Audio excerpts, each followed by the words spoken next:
Product Universe here. Karoline Leavitt perfectly lays out Trump's tariff plans in the press briefing room. This was a masterclass. Please kick us off, Jasmine. Thanks so much, Karoline. A couple questions for you. The first one being, can you explain the White House's evolution from this is not a negotiation on tariffs to countries should pitch us and start negotiations on tariffs? As the president said yesterday, Jasmine, both things can be true at the same time. And it is a non-negotiable position that the United States has faced a national security and economic crisis because of the unfair trade practices by countries around the world. As for the president, I have maintained this position. The entire administration has always said that President Trump is willing to pick up the phone and talk. And the president met with his trade team this morning, and he directed them to have tailor-made trade deals with each and every country that calls up this administration to strike a deal. And listen, and each and every one of these trade deals should be tailored and unique based on that country's markets, based on that country's exports, the imports here in the United States of America. What makes the most sense for the American worker and for our industry? The president is focused on putting America first. So was the evolution not factored in or determined by kind of the tumult in the stock market? Was that not a part of the consideration to start making these negotiations and deals? Again, I would reject that there was an evolution. On day one, we had said that the president will always pick up the phone for other nations and other companies that call this administration. The president always has a listening ear, and it's a non-negotiable fact that America has faced a national security and economic crisis for many decades, and President Trump is just the first to address this. And then my last question, how will negotiations change how much revenue the White House is planning to make from the tariffs? Well, that has yet to be seen, but as the president said, the reciprocal tariffs, which will continue to go in effect as these deals are negotiated and ongoing, will generate trillions of dollars in revenue to the United States. And this is twofold. The president wants to onshore jobs here to the United States of America. He wants to boost our manufacturing industry. He also wants to tackle these crippling deficits with almost every single country around the world. Jackie. Thanks, Caroline. The Treasury Secretary, Scott Bessent, warned that some of these negotiations might take up to months, that we could be doing this through April, May, and into June. And then you had Kevin Hassett say it's going to take a lot for the president to put his signature on the line because he wants to make sure there's a good deal for America. Is the president operating on any sort of a timeline or deadline where he wants this completed by?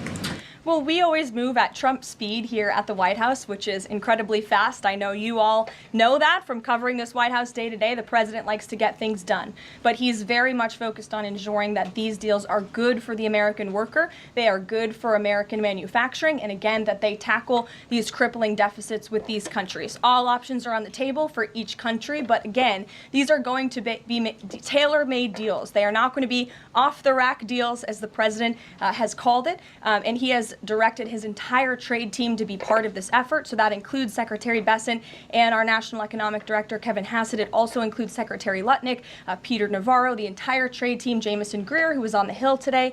Everybody who was involved in this incredible, fair, reciprocal trade agenda will continue to be involved in negotiating these deals. And then yesterday, Goldman Sachs put out a research note.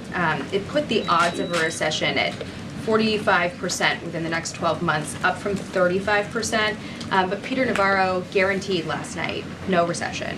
Does the president agree with him on that? I know the president in the past has been leery of making definitive statements on that. I can speak for the president, and I can speak for the optimism that he sees in our economy every day. Again, when you talk about the massive deregulatory efforts that are happening across the board, when you talk about how oil prices are down, gas prices are down, egg prices are down, we're cutting costs for the American worker, for the American consumer. We also see trillions of dollars of investments pouring into this country every day, and we're working hard now on the tariff side of the president's economic agenda. But don't forget, the next side of this is tax cuts, and we're counting on Capitol Hill to get those done, the largest tax cuts in history.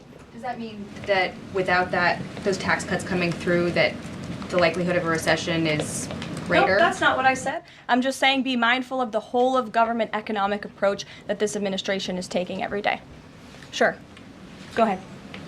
Thank you, Caroline. You just said that one of the reasons these tariffs are going into effect is that some countries have been ripping off the United States, but some of the tariffs target countries like Madagascar, Bangladesh, with very high levels of poverty. So can you explain how the president wants to correct the deficit with those countries? Is there a plan, for example, to onshore the textile industry that these countries are known because, and just like, can you be specific about those like low income countries? Well, first of all, the reciprocal tariff rates that were implemented by country were focused on the monetary tariff that those countries have imposed on the United States, but also the non-monetary tariff barriers and the regulations, if you will, that have been put into effect over the years, making it harder for America to export to these countries. These were very carefully crafted numbers. There was also a 10% baseline tariff across the board, as well, as you know. Moving forward, the president will talk to any country that picks up the phone to call, and I can tell you the phones have been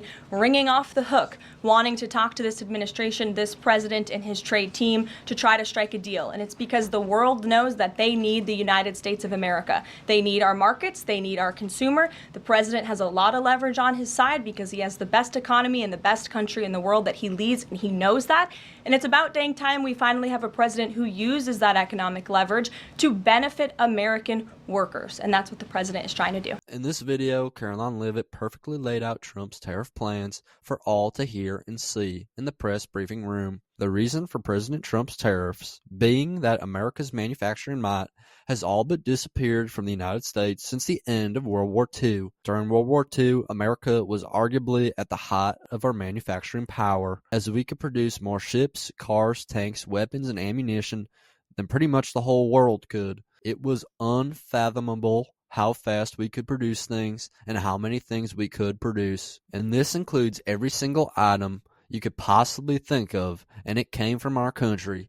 We didn't depend on China to get our items. We depended on our own country, the United States of America, to produce the items we needed to help us win a war for our freedom and liberty in the world. But now, since then, almost everything we produce comes from American companies or others that produce goods in countries overseas, countries that are not the United States of America, as everything is produced in foreign countries now because it is cheaper to produce things there because they have cheaper labor costs, which help these companies to create higher profit margins for their products and goods. But because of this, America's jobs have diminished, and Americans in towns across the country have become poor because they have been taken out of jobs that have went overseas, leading many places in America to become impoverished. As well, if anything were to happen, the products we would need would not be able to get here easily, as we do not have the supply chain and the manufacturing as we saw in 2020 and in the years after from what happened then. So if God forbid America was to get into a situation such as a war,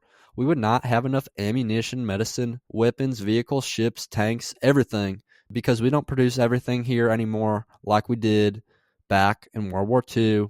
Now we produce very little. So Donald Trump is using his tariffs to bring back this American manufacturing back to the United States and to eliminate our reliance on foreign nations who have the manufacturing. Since we have relied on these foreign nations because they have our manufacturing, we have created huge trade deficits which are making our country going into huge amounts of debt.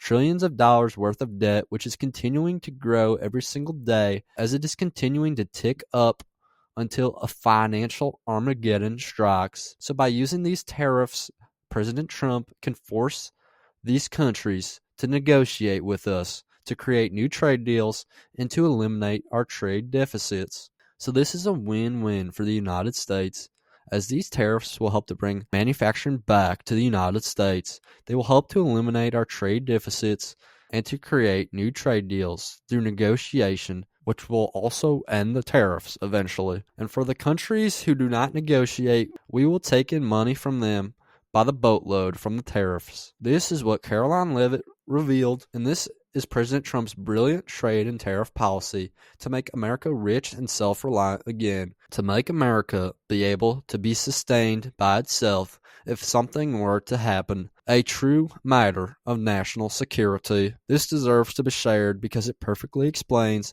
Donald Trump's tariff and trade policy, and I think it is totally brilliant because you have to let the master negotiator, the author of the art of the deal, make his deals. You have to let him cook. But that's just my 2 cents, and you're entitled to your 2 cents. If you want, share your opinion in the comments below, as all viewpoints are welcome. If you enjoy this informational and educational video, then give the video a like and turn on my channel notifications so that you'll be notified the next time I release a new video. Thanks for watching, God bless you, and God bless America.